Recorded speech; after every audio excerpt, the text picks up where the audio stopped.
అండి మీరు చూస్తున్నారు రైతు బిడ్డ ఛానల్ కిరణ్.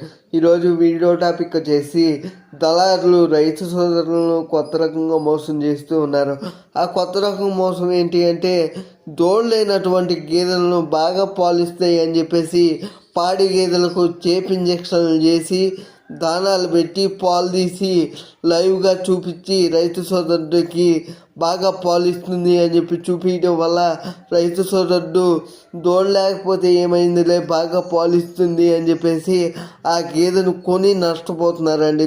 లేనటువంటి గేదెను దయచేసి లేనటువంటి గేదెను రైతు సోదరులు కొని రైతు సోదరులు నష్టపోవద్దు అని చెప్పేసి ప్రతి ఒక్క రైతు సోదరుడికి కూడా చెప్తూ ఉన్నాను.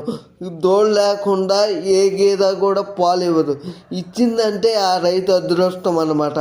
ఈ వీడియో పైన ఇంకా ఏమైనా డౌట్లు ఉంటే నాకు కామెంట్ సెక్షన్లో కామెంట్ చేయండి ఫ్రెండ్స్. నేను తప్పక రిప్లై ఇస్తాను ఫ్రెండ్స్. Thank you friends.